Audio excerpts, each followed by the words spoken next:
Yo and hello everybody. Welcome to another showcase. Mike here, baseball collector. Today we're doing Babe Ruth. Now, I don't know about you guys, but I consider Babe Ruth to be the greatest player of all time. He just transformed the game. He changed everything about it. Baseball was totally different after Babe Ruth came along. And to me, that's what makes him the greatest player. Forget about his stats, which were ungodly, just unbelievable for sure. Babe Ruth was the greatest baseball player of all time. Now, I did a video not long ago with Mickey Mantle saying he's the greatest of all time for the hobby. And I still agree with that. But I got a comment from B-Roth6 Brian who said Babe Ruth is the greatest of the hobby of all time. And I do agree that Ruth is the greatest player.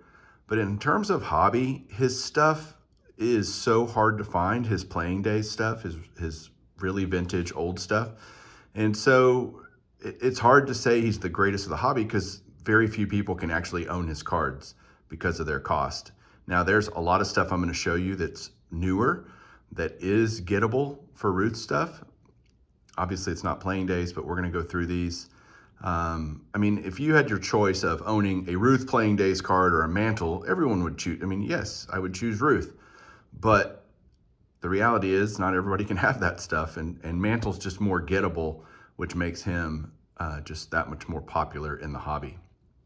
So Ruth stuff has gone nuts over the last few years, especially playing day stuff.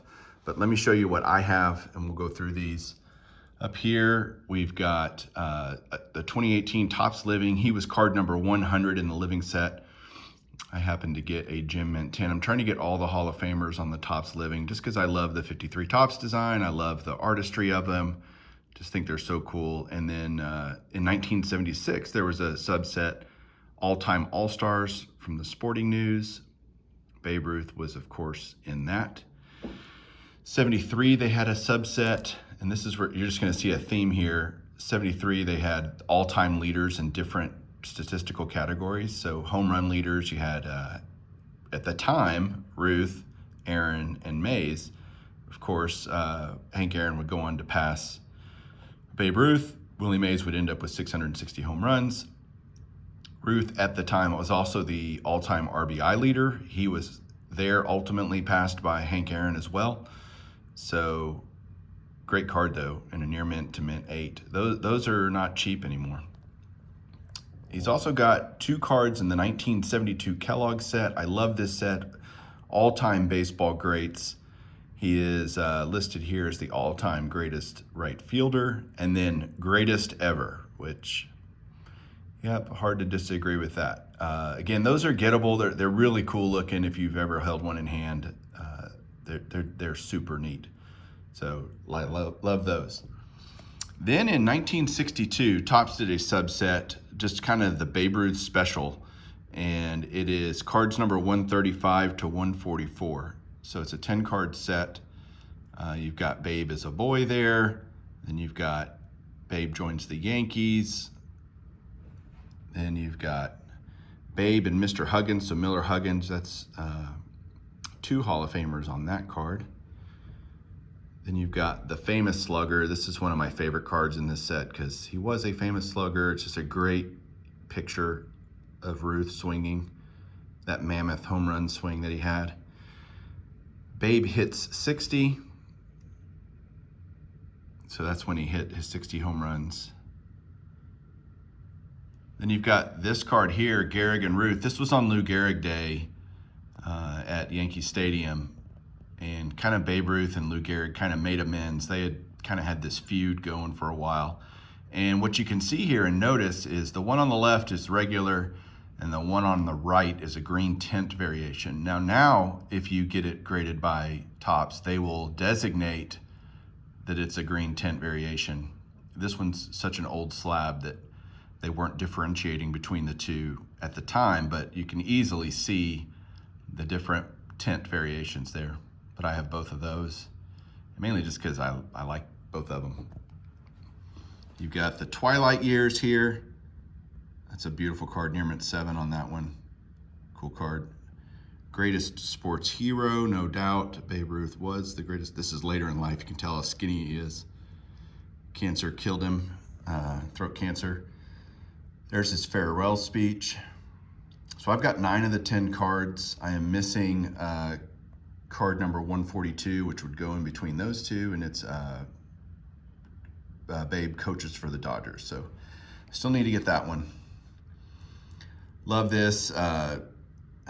This is the New Scoops from 1961, and Babe hits 60th home run. That was such a great moment. You got another card in 1961 Topps that commemorates Babe hitting his 60th home run. And ironically, it's the same picture as that one. So Babe hits 60. If I pan back a little bit, you can see Topps, Lazy Topps, just use the same picture for the same moment. Then you've got 1948. Now we're getting into the pricier stuff for Babe Ruth. This Sports Thrills, Swell Sports Thrills. 1948 most dramatic home run. It pictures Lou Gehrig and Babe Ruth, and that is commemorating the 1932 World Series, I think it was, when he pointed against the Cubs. You know, his called shot. Did he really call it? Who knows? But that's a great card picturing 2 great guys, great Hall of Famers. And you've got 1948 Leaf, one of the most iconic cards in the hobby. The Leaf, you can see, is incredibly accurately graded. I mean, it's certainly a 1. It's got creases and rounded corners and all that, but it's still a 48 Leaf Ruth and a highly sought after card. Just picked that up last year. Then a card I've had for a long time is this 1935 Gowdy 4-in-1, and it's actually got 2 Hall of Famers on it. You got Rabbit Moranville on the bottom right, and he is a Hall of Famer as well. Ruth, this is his last year. So this is kind of his last playing days card, is this one here. I bought this at the National like in 2014 or something, a long time ago. Had it for a long time, love it. It's also a 300 Great Cards by Mike Payne card, as is the 48 Leaf, as is the most dramatic home run. So, and then my favorite Ruth playing days card that I have is this 1932 Sinella Margarine. This is easily a gettable card for a lot of people because you're just dealing with a card that you can find. It's gotten expensive for sure. This one I bought in this slab, which kind of sucks because it's, you know, it's one of those with too much room. PSA did a piss poor job of putting the card in there properly, but what are you gonna do? Thanks, PSA. But this is a Type 2, and so that means that down at the bottom, the Sinella's at the bottom. This is a German card. This is butter. It's basically butter, right? Margarine. And yeah, easily findable. Great image. Great card. And then last, I'll move this up because I'll move this over. My one and only Babe Ruth autograph. I've shown this recently in a couple of other videos, but I never get tired of showing it. It's my cut, Babe Ruth cut autograph, Jim Mint 10 autograph. It's just, the ink is just so beautiful, and it's like it was put on a little card, put on top of another, you know, pasted on top of another card. So when I first had it, honestly, I tried to separate the two, and that wasn't gonna work very well. And so I just sent it in like this, but absolutely love it. Yep. So there you go. There's my cardboard that I have of Babe Ruth. So all the stuff that I have. Let me know what you think down below. We'll talk to you guys soon. Keep collecting.